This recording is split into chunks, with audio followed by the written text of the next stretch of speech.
Hello hi, मी संध्या कुलकर्णी. आज मला स्वतःला प्रश्न पडला, संध्याकाळची वेळ आणि भाजी काय करावी. आता संध्याकाळचे 7:30 झाले. मी भाजी काय करावी हा विचार करता करता बराच वेळ घालवला. काय करू. घरात आहे, कोबी आहे का, वांगे आहेत, बरेच आहे भाज्या बरं का. पण असं वाटतं ही भाजी सकाळी करावं, ती भाजी याला आवडत नाही, ही भाजी असं म्हणजे असं चाललंय. मग काय करू विचार केला. मग त्याच्यापेक्षा म्हटलं जाऊ द्या, सरळ कांद्याची भाजी करावी. आता कांद्याची भाजी मी कशी करते खरंच सांगू का, भाज्या नसल्यानं, अजिबात भाज्या नसल्या घरात, भाज्याच नाहीये तर आपल्या घरात कांदे बटाटे हे कायम असतात, ते कधी संपत नाही. तर भाज्या काही नसल्या ना तर सरळ कांद्याची भाजी करावी. सोपी, सरळ, साधी, सोपी. म्हणून म्हणलं मग तुम्हाला पण दाखवते रेसिपी. आणि मला तर करायचीच आहे, प्रश्नच नाही. अजून पोळ्या लाटायच्या, 7:30 झाले संध्याकाळचे, अजून पोळ्या पण मला लाटायच्यात. आज सकाळचा स्वयंपाक मुद्दाम कमी केला गेला, म्हणून मग संध्याकाळी आता परत मला सागरासंगी सगळा स्वयंपाक करायचा आहे. म्हणजे वरण भात नाही आमच्याकडे खात कोणी, पण भाजी पोळी मात्र करायची. तर आता त्याच्यासाठी कांद्याची भाजी करायची. म्हटलं आधी भाजी करावी, तुम्हाला पण दाखवावी रेसिपी, आणि मग पोळ्या लाटावी.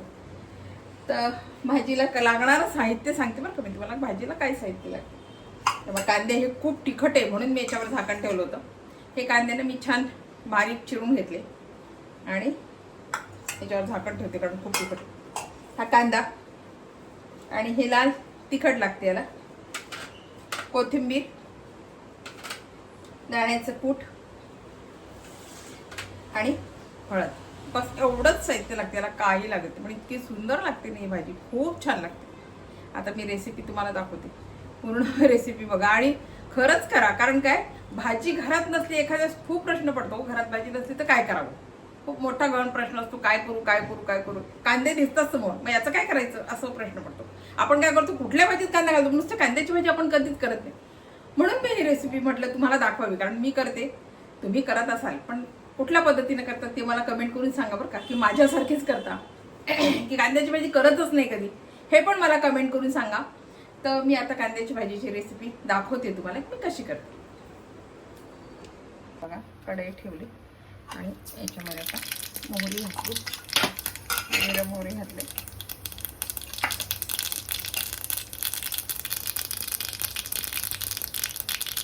आणि हातात छान बारीक केलेला कांदा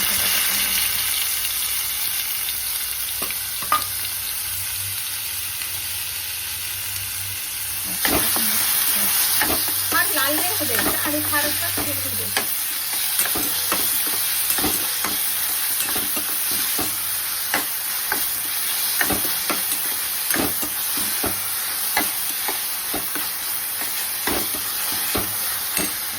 कांदा होऊ द्यायची. आणि आता बघा आपला कांदा छान आता फार लालसर पण नाही आणि फार असं हे पण नाही घालायचं. तेल मी कमी घातलं, तुम्हाला घालायचं असेल तुम्ही अजून घालू शकता. आणि आता काय करायचं, हळद आणि लाल तिखट, बस एवढंच ह्याच्यात घालायचं, बाकी काय मी घालत नाही मसाला वगैरे. पण ही भाजी तुम्ही एकदा करून मला, खूप सुंदर लागते काय भाजी.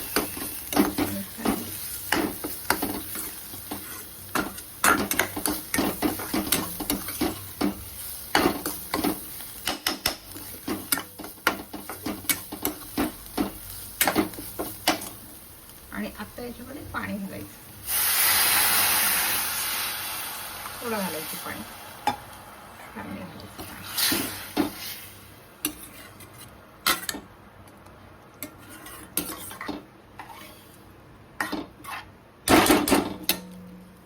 आपल्याला कितपत घट्ट असा रस्सा पाहिजे एवढं पाणी घालायचं. आता मी थोडंसं याला उकळू येऊ देणार आहे, छान अशी उकळू येऊ देणार आहे.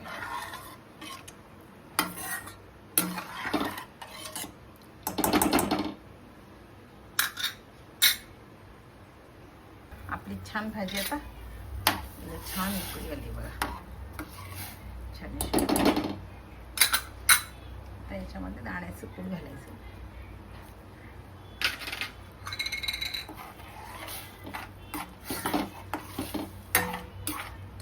तुम्हाला किती घट्ट पाहिजे, कसा पाहिजे रस्सा, त्याच्यावर दाण्याचं कूट आहे किती घालायचं ते.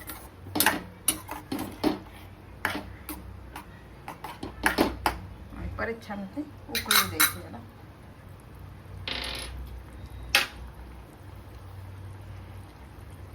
मीठ घालते मी.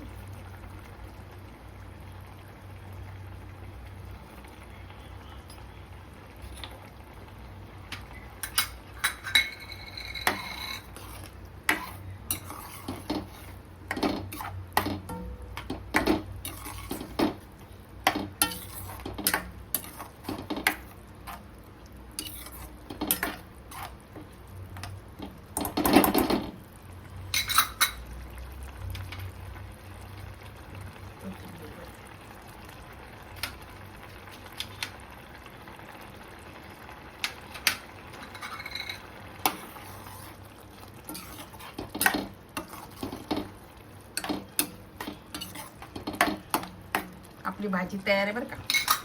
आपली ही कांद्याची भाजी तयार आहे.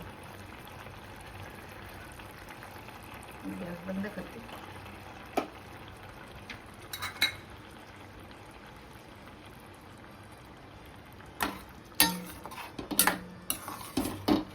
साधी सोपी रेसिपी आहे आणि खरं सांगू का, याला मसाला नाही, काही नाही, काही नाही, पण एवढी छान लागते ना ही भाजी. तुम्ही करून बघा. आणि तुम्ही करत असाल ना कांद्याची भाजी तर कशा प्रकारे करता हे पण मला सांगा बरं का कमेंट करून. हे बघा मी अशा प्रकारे करते कांद्याची भाजी. हे बघा आपली कांद्याची भाजी तयार आहे. किती वेळ लागला? फार वेळ नाही लागला. आणि खरं सांगू का, घरात अजिबात जर भाजी नसेल ना आणि खूप जर गहन प्रश्न पडला आता काय करावं काय करावं, ही भाजी साधी सोपी पटकन, याला मसाला वाटायचं काम नाही, काही करायचं काम नाही, लागते छान. तुम्ही करून बघा आणि खाऊन बघा, खूप छान लागते. कारण याच्यात काहीच नाही घातलेलं, काहीच नाही. मी साधा आपलं तिखट मीठ तुमच्यासमोरच सगळं घातलेलं. ही भाजीची रेसिपी फक्त दाण्याचं कूट आणि कोथिंबीर, बाकी काही याच्यात घातलेलंच नाही आहे. आणि खरं सांगू का, ही भाजी खरं म्हणजे तुम्ही पोळीसोबत खाऊ शकता, तुम्ही भातासोबत खाऊ शकता, भाकरीसोबत तर खूप छान लागते ही भाजी. कडक कडक छान भाकरी करायची आणि ही भाजी बस कुस्करून खायची, छान लागते ही भाजी. बाकी कशाची गरज नाही. घरचे पापड, लोणचं, भाकरी आणि ही भाजी इतका सुंदर बेत आहे ना की पुरणाच्या पोळीला म्हणते मागे राहा, इतका छान लागते ही भाजी. म्हणून ही रेसिपी बघा, साधी सोपी आणि घरी काही भाज्या नसताना करण्याची भाजी बरं काही. तर बघा ही रेसिपी तुम्हाला कशी वाटली, आवडली का? आवडली असेल तर लाईक शेअर सबस्क्राईब करा मला, म्हणजे असे नवीन नवीन व्हिडिओ तुम्हाला बघायला मिळतील. बाय.